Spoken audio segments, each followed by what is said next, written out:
ನಮಸ್ಕಾರ ನ್ಯೂಸ್ 18 ಡಿಜಿಟಲ್ಗೆ ಸ್ವಾಗತ. ನಾನು ಚೈತ್ರ ಹರೀಶ್.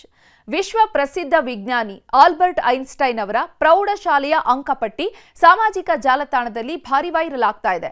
ಜಾಗತಿಕ ಮಟ್ಟದಲ್ಲಿ ದೊಡ್ಡ ಚರ್ಚೆಯನ್ನು ಹುಟ್ಟುಹಾಕಿದೆ. ಕೇವಲ ಅಂಕಗಳು ಒಬ್ಬ ವ್ಯಕ್ತಿಯ ಬುದ್ಧಿವಂತಿಕೆ ಮತ್ತು ಯೋಗ್ಯತೆಯನ್ನು ನಿರ್ಧರಿಸೋದಕ್ಕೆ ಸಾಧ್ಯ ಇಲ್ಲ ಅನ್ನುವಂತ ಹಳೆಯ ವಾದಕ್ಕೆ ಈ ಅಂಕಪಟ್ಟಿ ಮತ್ತೆ ಜೀವ ನೀಡಿದೆ.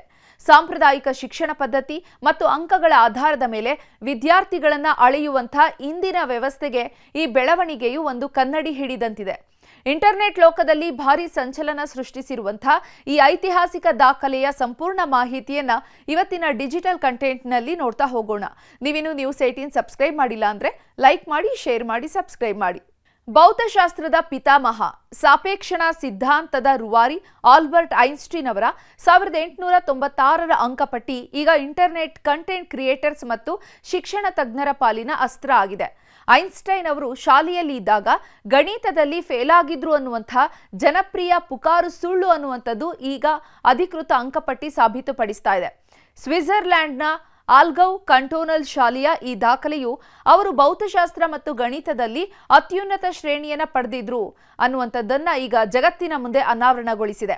ಸಂಖ್ಯೆಗಳ ಲೆಕ್ಕಾಚಾರ ಮತ್ತು ಶ್ರೇಣೀಕರಣದ ವ್ಯವಸ್ಥೆಯನ್ನು ಗಮನಿಸಿದ್ರೆ ಅಂಕಪಟ್ಟಿಯ ಅಸಲಿ ಸತ್ಯ ಏನು ಅನ್ನುವಂಥದ್ದು ಅರ್ಥ ಆಗ್ತಾ ಇದೆ. ಸ್ವಿಟ್ಜರ್ಲ್ಯಾಂಡ್ನ ಶ್ರೇಣೀಕರಣ ವ್ಯವಸ್ಥೆಯಲ್ಲಿ 6 ಅನ್ನುವಂತಹ ನಂಬರ್ ಏನಿದೆ ಅದು ಅತ್ಯುನ್ನತ ಅಂಕ ಆಗಿದೆ, 1 ಅತ್ಯಂತ ಕಡಿಮೆ ಅಂಕ ಆಗಿದೆ. ಅಂಕಪಟ್ಟಿಯ ಪ್ರಕಾರ ಐನ್ಸ್ಟೈನ್ ಅವರು ಇತಿಹಾಸ ಅಂದ್ರೆ ಆಲ್ಜಿಬ್ರಾದಲ್ಲಿ ಮತ್ತು ರೇಖಾಗಣಿತ ಮತ್ತು ವಿವರಣಾತ್ಮಕ ರೇಖಾಗಣಿತ ಮತ್ತು ಭೌತಶಾಸ್ತ್ರ ವಿಷಯಗಳಲ್ಲಿ 6ಕ್ಕೆ 6 ಅಂದ್ರೆ ಗರಿಷ್ಠ ಅಂಕವನ್ನ ಪಡ್ಕೊಂಡಿದ್ದಾರೆ.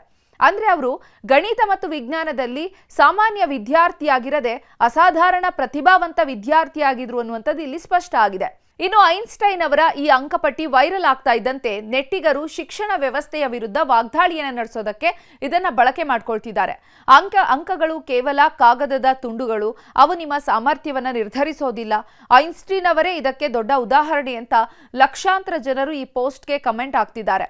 ಆದರೆ ಮತ್ತೊಂದು ಕಡೆ ಶಿಕ್ಷಣ ತಜ್ಞರು ಐನ್ಸ್ಟೈನ್ ಅವರು ಕೇವಲ ಕಲ್ಪನಾ ಶಕ್ತಿಯಿಂದ ವಿಜ್ಞಾನಿಯಾದವರಲ್ಲ, ಅವರ ಅಂಕಪಟ್ಟಿಯೇ ಹೇಳುತ್ತೆ ಅವರ ಅಡಿಪಾಯ ಗಣಿತ ಮತ್ತು ವಿಜ್ಞಾನದಲ್ಲಿ ಅತ್ಯಂತ ಗಟ್ಟಿಯಾಗಿತ್ತು ಅನ್ನುವಂಥದ್ದನ್ನ ವಿಶ್ಲೇಷಿಸುತ್ತಿದ್ದಾರೆ.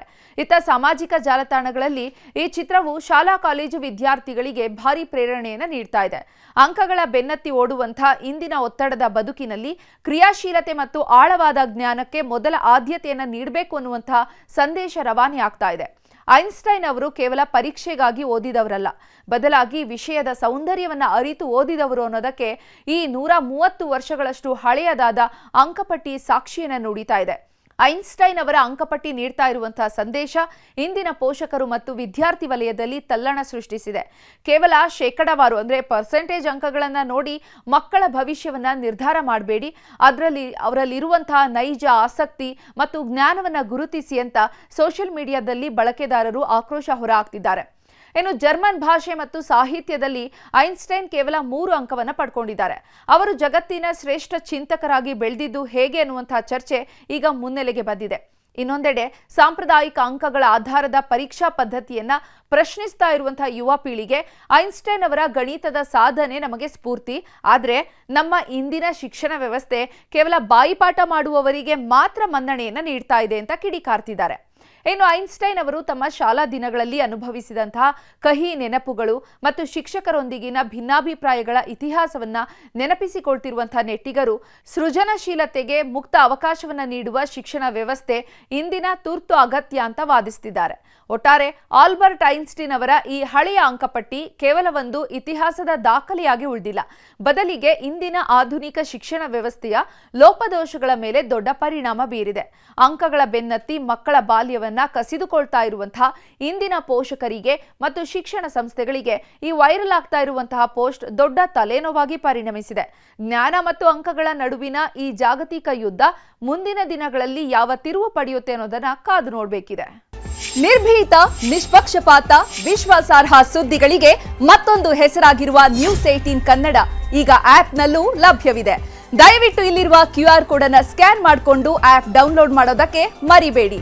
ನಿಮ್ಮ ಬೆಂಬಲ ಹೀಗೆ ಸದಾ ನಮ್ಮೊಂದಿಗಿರಲಿ. ಧನ್ಯವಾದ.